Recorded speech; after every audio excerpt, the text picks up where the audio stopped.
City post live, मैं हूं सृष्टि राज। लोजपा के अरुण भारती ने की प्रेस कॉन्फ्रेंस, जातीय जनगणना पर रखी अपनी बात। आज लोजपा के वरिष्ठ नेता अरुण भारती ने एक प्रेस कॉन्फ्रेंस को संबोधित किया, जिसमें उन्होंने जातीय जनगणना को लेकर अपनी बात खुलकर रखी। उन्होंने कहा कि यह केवल आंकड़ों की बात नहीं है, बल्कि सामाजिक न्याय और विकास की नींव है। प्रेस कॉन्फ्रेंस के दौरान उन्होंने अन्य कई मुद्दों पर भी विस्तार से चर्चा किया, जिनमें स्थानीय विकास, युवाओं के रोजगार और शिक्षण व्यवस्था जैसे अहम विषय शामिल रहे। उन्होंने सरकार से मांग की कि जातीय जनगणना के आंकड़े जल्द से जल्द सार्वजनिक किए जाएं, ताकि योजनाओं का लाभ समाज के सभी व्यक्तियों तक पहुंच सके। आगे देखिए क्या कुछ कहते नजर आए लोजपा के अरुण भारती अपने प्रेस कॉन्फ्रेंस में। साथियों, आज आप सभी का यहाँ आने के लिए आप सभी का बहुत बहुत धन्यवाद है। इस प्रेस कॉन्फ्रेंस के माध्यम से कुछ बातें हम लोग आपको बताना चाहेंगे, जिसमें सबसे पहली बात है जातीय जनगणना को लेकर के। देखिए, आज़ादी के बाद पहली बार देश में जातीय जनगणना होने जा रही है, जिसमें दलित समाज की, बहुजन समाज की क्या संख्या है, उनका क्या आंकड़ा है, ये सही तरीके से जाना जाए, ताकि उनके लिए जो योजनाएं बनती हैं, उनके लिए जो बजट में राशि की आवंटन की जाती है, उसको किस तरह प्रभावी तरीके से किया जाए, ताकि जो भी लोग अभी समाज के मुख्य धारा में जुड़ने से पीछे रह गए हैं, उनको मुख्य धारा में विकसित भारत का जो सपना है उसमें कैसे जल्द से जल्द जोड़ा जाए, इसको लेकर के हमारे राष्ट्रीय अध्यक्ष चिराग पासवान जी ने, उससे पहले हमारी पार्टी के संस्थापक स्वर्गीय रामविलास पासवान जी ने जातीय जनगणना को लेकर के सदन में आवाज उठाई थी। माननीय मुख्यमंत्री नीतीश कुमार जी ने पार्लियामेंट में, संसद के सदन में आवाज उठाई थी। केंद्रीय मंत्री जीतन राम मांझी जी ने भी इसको लेकर के आवाज उठाई थी। उन्हीं के प्रयासों को आगे लेकर के चलते हुए हमारी पार्टी के राष्ट्रीय अध्यक्ष और केंद्रीय मंत्री चिराग पासवान जी ने भी लगातार इस मांग को पुरजोर तरीके से उठाया है, और उन्हीं के इन प्रयासों को आगे ले जाते हुए माननीय प्रधानमंत्री श्री नरेंद्र मोदी जी ने उनको, चिराग पासवान जी के प्रयासों को जो उन्होंने एक दिशा देने की कोशिश की है, इसको जो कैबिनेट कमेटी में स्वीकार किया गया है, इसके लिए माननीय प्रधानमंत्री नरेंद्र मोदी जी और हमारी पार्टी के केंद्रीय मंत्री चिराग पासवान जी, माननीय मुख्यमंत्री नीतीश कुमार जी, जीतन राम मांझी जी का हम लोग बहुत आभार, बहुत उनका स्वागत करते हैं। साथियों, संविधान की आत्मा के रचयिता रहे हैं डॉक्टर भीमराव अंबेडकर, और उनकी द्वारा जो निर्मित संविधान है, उसकी रक्षा बहुजन ही कर सकता है। आज के दिन में जो लोग संविधान को पॉकेट बुक बना करके सिर्फ सदन में लहराने का काम करते हैं, उनको ये बताना जरूरी है कि आप ही लोग थे जिन्होंने इस बात का विरोध किया था कि ड्राफ्टिंग कमेटी के चेयरमैन डॉक्टर अंबेडकर ना बने। आपने उनको चुनाव जीतने नहीं दिया, आपने उनकी तस्वीर को, तैलचित्र को सदन में नहीं लगने दिया। आपने उन्हीं के द्वारा रचित संविधान से दो दो प्रधानमंत्री बनते हैं आपके परिवार से, लेकिन तब भी आपने संविधान रचिता को भारत रत्न देने का आपने काम नहीं किया। और आपके ही परनाना पूर्व प्रधानमंत्री जवाहरलाल नेहरू चिट्ठी लिखा करते थे अपने मुख्यमंत्रियों को कि आरक्षण जो संविधान के द्वारा दी गई है, वो दूसरे दर्जे का नागरिक पैदा कर रहा है। आपके ही पिता ये कहते थे कि मैं उन बेवकूफों को नौकरी में आरक्षण नहीं लेने दूंगा, और आज आप संविधान को बचाने का ढोंग करते हैं, उसको संरक्षण देने का जो नाटक करते हैं, उसका पर्दाफाश इस जातीय जनगणना के केंद्रीय कमेटी के फैसले से हुआ है। क्योंकि जब 1931 में जातीय जनगणना पहली बार की गई थी, वो बांटने के लिए की गई थी, वो बांटने का टूल किट था। अब जो जातीय जनगणना होगी, वो जोड़ने का टूल किट है, वो जोड़ने का प्रयास है, जिसके लिए हमारे नेता और प्रधानमंत्री जी का बहुत बहुत आभार है। संविधान की कोई अगर संरक्षण उसकी रक्षा कर सकता है, कोई उसका संरक्षण कर सकता है, तो वो बहुजन समाज के लोग ही कर सकते हैं। बाकी जो दिखावे के लिए पॉकेट बुक बना करके घूम रहे हैं, वो लोग सिर्फ आपको दिखाएंगे और दिखाने के बाद आपको वोट बैंक बना करके फिर से सत्ता में आएंगे, लेकिन करेंगे कुछ नहीं, क्योंकि सत्ता में 54 साल रहने के बाद भी कांग्रेस ने कभी, लंबे समय तक सत्ता में रहने के बाद भी कभी उन्होंने जातीय जनगणना कभी पहले नहीं कराई थी। साथियों, इसी तर्ज पे ये कहना चाहेंगे कि इस जातीय जनगणना से जो संख्या निकल करके आएगी, उसी आधार पर जिसकी होगी जितनी हिस्सेदारी व भागीदारी, उसको मिलेगी उतनी हिस्सेदारी। ये तय होगा, इसका एक अपना प्रक्रिया है। और इसी के तहत अभी जो पीछे हमारे राष्ट्रीय अध्यक्ष जी ने भी कहा है कि हम लोग निजी क्षेत्र में आरक्षण के समर्थन में हैं, लेकिन इसका कतई मतलब ये नहीं है कि हम लोग सामान्य देखिए, केंद्रीय मंत्रिमंडल ने फैसला लिया है, जिसकी कार्यान्वयन होने में एक उसकी प्रक्रिया है। ये प्रक्रिया के अभी अधीन है। जैसे ही सरकार की तरफ से इसका एक नोटिफिकेशन आएगा, आपको भी पता चलेगा, मुझे भी पता चलेगा। आप कर रहे हैं कि होगा, कब से होगा, विधानसभा चुनाव के बाद होगा या पहले होगा या फिर चुनावी शगुफा बन के रह जाएगा ये? देखिए, ये कतई चुनावी शगुफा नहीं है। जो भी लोग ऐसा सवाल कर रहे हैं, उनसे ये पूछने की जरूरत है कि जब पूरे देश में जातीय जनगणना को लेकर के एक व्यापक सेंसस किया जाना है, तो क्या ये कहीं से लॉजिकल है कि सिर्फ एक राज्य के चुनाव को ध्यान में रख करके किया जाए? चुनाव को लेकर के ध्यान में तो रख करके कांग्रेस ने किया था तेलंगाना में, जब उन्होंने लोगों से वादा किया कि हम वहां पर आरक्षण देंगे।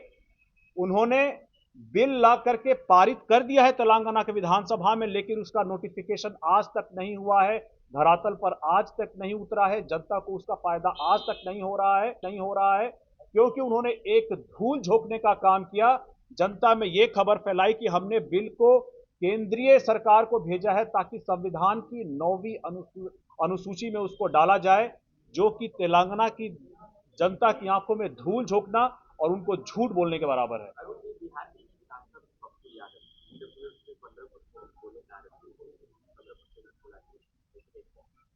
बिल्कुल, हमारे संस्थापक स्वर्गीय रामविलास पासवान जी चाहते थे कि गरीब सामान्य वर्ग के जो युवा हैं, जिनकी उम्मीदों की, आकांक्षाओं की, उनके अवसरों की संरक्षण होनी चाहिए, उन्होंने उस वक्त ये प्रपोज किया था कि ईडब्ल्यूएस के लिए 10% का आरक्षण हो। फिलहाल उस समय संभव नहीं हो पाया, 5% ही हुआ, लेकिन अभी आप जातीय जनगणना के आंकड़े आ जाने दीजिए, उसके हिसाब से जो सही फैसला सामान्य बिल्कुल हमारी पार्टी का तो मुद्दा रहा है ईडब्ल्यूएस आरक्षण, तो बिल्कुल जब हमारे संस्थापक ने किया तो हम लोग इसको उठाएंगे। अच्छा, छोड़िए, अरुण जी बताइए, बिहार में कितनी सीटों पर आपकी पार्टी लड़ने जा रही है? सबसे ज्यादा स्थायी रेट आपका बढ़िया रहा है, मतलब सभी सीटों पर जीते हैं आप? हमारी तैयारी पूरे के पूरे 243 सीटों पर रहेगी, और जब मैं ये बोलता हूं तो मैं बड़ी ईमानदारी से बोलता हूं कि हमारी तैयारी पूरे 243 सीटों पर होगी। गठबंधन की अपनी मर्यादाएं हैं, सीमाएं हैं। गठबंधन में एक बार तय हो जाएगा तो इस बारे में जानकारी आपको भी दे दी जाएगी कि कौन दल कितनी सीटों पर लड़ रहा है। लेकिन मैं आपको एक चीज के लिए आश्वस्त करना चाहूंगा कि हम जितनी सीटों पर चुनाव लड़ेंगे, बिल्कुल उसी तरह लड़ेंगे जैसे हमें अपना स्ट्राइक रेट लोकसभा वाला मेंटेन करना हो, और जहां हम नहीं लड़ेंगे वहां अपने गठबंधन के सहयोगियों को 100% स्ट्राइक रेट से जिताने का भी काम करेंगे। मांग रहे हैं, आप क्यों नहीं मांग रहे हैं? कब आ रहे हैं? मांग रहे हैं 40 सीट चाहिए, आप क्यों नहीं मांग रहे हैं? खुद क्यों नहीं? देखिए, मांझी जी मांग रहे हैं, उनका सम्मान है, वो मांग सकते हैं, बड़े नेता हैं। देखिए, जब तक गठबंधन के अंदर तय नहीं हो जाता है, मुझे नहीं लगता कि फिलहाल हम लोगों को इस बारे में आप पब्लिक डोमेन में आकर के बात करनी चाहिए। गठबंधन की मैंने बताया अपनी मर्यादाएं हैं, अपनी सीमाएं हैं। एक बार हमारे अंदर सहमति बन जाए, क्योंकि बहुत सारी मतलब 5 दलों का अगर पूरा गठबंधन है, हमारे अंदर भी लंबी प्रक्रिया चलेगी, बातचीत चलेगी। एक बार जब तय हो जाएगा, इस बारे में आप सभी को भी जानकारी दे दी जाएगी। बिहार की राजनीति करने कब से आ रहे हैं? बिहार की केंद्रीय राजनीति में बिहार की राजनीति करने कब से आ रहे हैं? मैंने पहले भी बताया था कि हमारे नेता चिराग पासवान जी का आकर्षण बिहार के युवाओं में, बिहार के बहुजनों में बहुत अच्छी तरह से है और सभी लोग चाहते हैं। प्रभारी होने के नाते मैं जिस भी जिले में, प्रखंड में, पंचायत में, गांव, गली, मोहल्ले में गया हूं, सभी लोग चाहते हैं कि चिराग पासवान जी आकर के यहां बड़ी भूमिका निभाएं। एक बार जब गठबंधन के अंदर सीटें तय हो जाएंगी, जनता की आवाज लगातार आती रहेगी, हमारी पार्टी के अंदर से भी आवाज आएगी और पार्टी उनको आदेश करेगी तो उनको आकर के ये जिम्मेदारी निभानी पड़ेगी। आप लोग निजी एजेंसियों में आरक्षण की मांग कर रहे हैं, लेकिन बीजेपी का तो कहना है साफ तौर पे कि हम निजी एजेंसियों के थ्रू जबरन कानून देखिए, आपके इस बयान के बारे में मुझे नहीं पता है कि ऐसा कब बयान बीजेपी का आया है। तो ठीक है, देखिए ये बातें, चूंकि हमारी मांग है कि निजी क्षेत्र में आरक्षण होना चाहिए, क्योंकि समाज का एक बहुत बड़ा तबका जो मुख्य धारा से नहीं जुड़ पाया है वो जुड़ सके और साथ ही साथ सामान्य वर्ग के जो आकांक्षी युवा हैं उनके लिए भी कैसे अवसरों का संरक्षण हो, हम ये भी चाहते हैं। ऐसे में एक बार हम लोग अपनी बात को केंद्रीय मंत्रिमंडल में रखेंगे, जैसे हम लोगों ने हर बार रखा है। चाहे आप याद कीजिए, वर्गीकरण का मामला हो, चाहे वक्फ बोर्ड का मामला हो और अभी जातीय जनगणना का मामला हो, हम लोगों ने रखा था। हम लोगों ने तर्क के साथ स्पष्ट तरीके से समझाते हुए रखा था।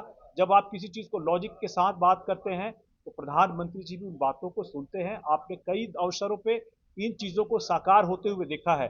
हम अपनी तरफ से इस चीज को आगे बढ़ के समझाएंगे, लॉजिक से हम उनको कन्विंस करना चाहेंगे और जब कन्विंस हो जाएंगे तो आप इसको भी साकार होता हुआ देखेंगे। इसी आधार पर जिसकी होगी जितनी हिस्सेदारी व भागीदारी, उसको मिलेगी उतनी हिस्सेदारी। ये तय होगा, इसका एक अपना प्रक्रिया है और इसी के तहत अभी जो पीछे हमारे राष्ट्रीय अध्यक्ष जी ने भी कहा है कि हम लोग निजी क्षेत्र में आरक्षण के समर्थन में हैं, लेकिन इसका कतई मतलब ये नहीं है कि हम लोग सामान्य वर्ग से जो आने वाले युवा है, जो उनके रोजगार का जो अवसर है, उसका भी हम साथ में संरक्षण करेंगे। बहुत जरूरी है साथियों, इस बात को ये बताने के लिए, ये जातीय जनगणना जो है वो जोड़ने के लिए है। जो बाकी लोग प्रचारित कर रहे हैं, जो आज क्रेडिट लेने का काम कर रहे हैं, वो कहीं से वो इस क्रेडिट के लायक नहीं है। जो असली जिन लोगों ने इसके लिए सही तरीके से केंद्रीय मंत्रिमंडल में रहते हुए प्रयास किया है, ये उनको क्रेडिट जाता है। हम लोग इसी सिलसिले में जो बहुजन समाज के लोग हैं, उन सभी का धन्यवाद करने के लिए, अपना आभार प्रकट करने के लिए, अपने नेता चिराग पासवान जी का चंदन वंदन और अभिनंदन करने के लिए आने वाले समय में लगभग 18 मई से नालंदा के बिहार शरीफ स्टेडियम से एक बहुजन भीम संवाद समागम हम लोग शुरू करने जा रहे हैं, जहां पर बहुजन समाज को लेकर के जो संवाद होगा, उनका समर्पण होगा, उनका समर्थन होगा, उसको उस माध्यम से हम लोग बिहार में, जिसका आगाज हम लोग नालंदा के बिहार शरीफ स्टेडियम से शुरू करेंगे, वहां से शुरू करके हम लोग बिहार में हर जगह ले जाकर के इसको प्रचारित करने का काम करेंगे। ये पटना से या हाजीपुर से क्यों नहीं कर रहे हैं, नालंदा से क्यों? ये नालंदा से चुनने के कई कारण हैं, लेकिन ये मैं आपके विवेक पर और आपके लॉजिक पे छोड़ता हूं कि हम लोग नालंदा से शुरू क्यों कर रहे हैं। वहां से इस बात का मैं आपको आश्वस्त करना चाहूंगा कि हर तरह से हम लोगों को वहां हर जगह से समर्थन मिल रहा है। आरक्षण का कैप बढ़ाने की मांग आपकी पार्टी करेगी, कितना करेगी? देखिए, आरक्षण का कैप तो ऑलरेडी बढ़ गया है। जब हमारे संस्थापक स्वर्गीय रामविलास पासवान जी ने ईडब्ल्यूएस के लिए आरक्षण मांगा था 10%, अभी आरक्षण का जो दायरा है लगभग 49 पॉइंट कुछ प्रतिशत के आसपास है। तो जब ईडब्ल्यूएस का आरक्षण दिया गया, तब तो आरक्षण का दायरा ऑलरेडी बढ़ चुका है। जातीय जनगणना से अब आप आंकड़े आने दीजिए, संख्या आने दीजिए, उसके बाद अंग्रेजी में कहावत है, let's cross the bridge when it comes. एक एक करके सीढ़ी चढ़ते हैं, जैसे जैसे जो उसमें आंकड़ा आएगा उसी के हिसाब से समाज के, बहुजन के हित में फैसले लिए जाएंगे। आपने कहा ये जोधेवाला तरफ से ये कहा गया कि जोधेवाला ने किसी किया, उन्होंने कहा जो आप लोग कांग्रेस के दबाव में ऐसा कर रहे हैं क्योंकि 11 में वो ऑलरेडी करवा चुके हैं, अगर चाहते तो आप लागू कर देंगे, आप लोग ठंडा वर्षा में डाल दीजिए। और राहुल गांधी को जाता है क्रेडिट तो उन्होंने आप लोगों से करवाया। देखिए, कांग्रेस का जो ये कथन है दबाव में किया गया है, मैं कहूंगा कि ये माननीय प्रधानमंत्री जी नरेंद्र मोदी जी और चिराग पासवान जी की जनता के प्रति लगाव के कारण किया गया है। ये किसी दबाव में नहीं किया गया है। दबाव में तो कांग्रेस ने किया था 2011 में, लेकिन उसको, उन आंकड़ों को लेकर के न कोई योजनाएं बनाई गई, न उन आंकड़ों को सार्वजनिक किया गया और न ही बहुजनों के साथ न्याय किया गया। जब उनके पास 2011 के आंकड़े आ गए थे तब उन्होंने उसको दबा क्यों दिया? जिस तरह से वो बाबा साहब डॉक्टर अंबेडकर को दबाते रहे, जगजीवन राम को दबाते रहे और फिलहाल अभी जब चुनाव हारना था तो के सुरेश जी को दबाते रहे, जवाब तो उनको देना है। सवाल अब उनकी तरफ है कि वो बार बार हारने पर ही क्यों अपने दलित नेता को आगे करते हैं और दलित नेतृत्व को क्यों कांग्रेस में बार बार दबाने का काम करते हैं। उनको पता है कि बिहार विधानसभा का चुनाव हारने वाले हैं, इसीलिए उन्होंने राजेश राम जी को आगे कर दिया है ताकि हार का चेहरा एक दलित के माथे ही फूटेगा। अरुण जी, ये जो कि इस जातीय जनगणना से जो संख्या निकल करके आएगी उसी आधार पर जिसकी होगी जितनी हिस्सेदारी व भागीदारी उसको मिलेगी उतनी हिस्सेदारी, ये तय होगा। इसका एक अपना प्रक्रिया है और इसी के तहत अभी जो पीछे हमारे राष्ट्रीय अध्यक्ष जी ने भी कहा है कि हम लोग निजी क्षेत्र में आरक्षण के समर्थन में हैं, लेकिन इसका कतई मतलब ये नहीं है कि हम लोग सामान्य वर्ग से जो आने वाले युवा है, जो उनके रोजगार का जो अवसर है उसका भी हम साथ में संरक्षण करेंगे।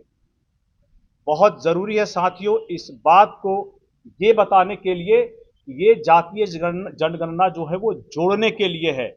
जो बाकी लोग प्रचारित कर रहे हैं, जो आज क्रेडिट लेने का काम कर रहे हैं, वो कहीं से वो इस क्रेडिट के लायक नहीं है। जो असली जिन लोगों ने इसके लिए सही तरीके से केंद्रीय मंत्रिमंडल में रहते हुए प्रयास किया है, ये उनको क्रेडिट जाता है।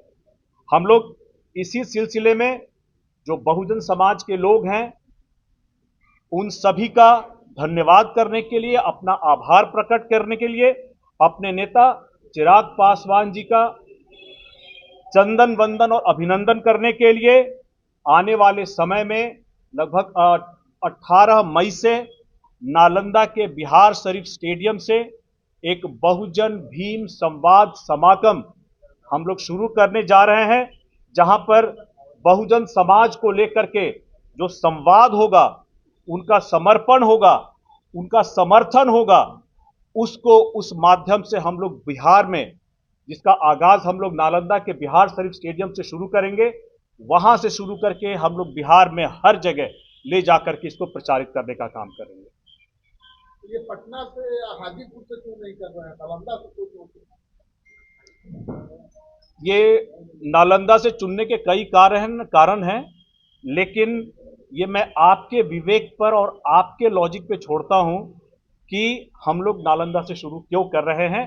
वहां से इस बात का मैं आपको आश्वस्त करना चाहूंगा कि हर तरह से हम लोगों को वहां हर जगह से समर्थन मिल रहा है। आरक्षण का कैप बढ़ाने की मांग आपकी पार्टी करेगी, कितना करेगी? देखिए, आरक्षण का कैप तो ऑलरेडी बढ़ गया है। जब हमारे संस्थापक स्वर्गीय रामविलास पासवान जी ने ईडब्ल्यूएस के लिए आरक्षण मांगा था 10%, अभी आरक्षण का जो दायरा है लगभग 49 पॉइंट कुछ प्रतिशत के आसपास है। तो जब ईडब्ल्यूएस का आरक्षण दिया गया तब तो आरक्षण का दायरा ऑलरेडी बढ़ चुका है। जातीय जनगणना से अब आप आंकड़े आने दीजिए, संख्या आने दीजिए, उसके बाद अंग्रेजी में कहावत है, let's cross the bridge when it comes. एक एक करके सीढ़ी चढ़ते हैं, जैसे जैसे जो उसमें आंकड़ा आएगा उसी के हिसाब से समाज के बहुजन के हित में फैसले लिए जाएंगे। आपने कहा ये जोधेवाला तरफ से ये कहा गया सुरजेवाला ने टिप्पणी किया, उन्होंने कहा जो आप कांग्रेस के दबाव में ऐसा कर रहे हैं क्योंकि 11 में वो ऑलरेडी करवा चुके हैं, अगर चाहते तो आप लागू कर देंगे, आप लोग ठंडा वर्षा में डाल दिए। राहुल गांधी को जाता है क्रेडिट तो उन्होंने आप लोगों से करवाया। देखिए, कांग्रेस का जो ये कथन है दबाव में किया गया है, मैं कहूंगा कि ये माननीय प्रधानमंत्री जी नरेंद्र मोदी जी और चिराग पासवान जी की जनता के प्रति लगाव के कारण किया गया है। ये किसी दबाव में नहीं किया गया है। दबाव में तो कांग्रेस ने किया था 2011 में, लेकिन उसको उन आंकड़ों को लेकर के न कोई योजनाएं बनाई गई, न उन आंकड़ों को सार्वजनिक किया गया और न ही बहुजनों के साथ न्याय किया गया। जब उनके पास 2011 के आंकड़े आ गए थे तब उन्होंने उसको दबा क्यों दिया? जिस तरह से वो बाबा साहब डॉक्टर अंबेडकर को दबाते रहे, जगजीवन राम को दबाते रहे और फिलहाल अभी जब चुनाव हारना था तो के सुरेश जी को दबाते रहे, जवाब तो उनको देना है। सवाल अब उनकी तरफ है कि वो बार बार हारने पर ही क्यों अपने दलित नेता को आगे करते हैं और दलित नेतृत्व को क्यों कांग्रेस में बार बार दबाने का काम करते हैं। उनको पता है कि बिहार विधानसभा का चुनाव हारने वाले हैं, इसीलिए उन्होंने राजेश राम जी को आगे कर दिया है ताकि हार का चेहरा एक दलित के माथे ही फूटेगा। अरुण जी, ये जो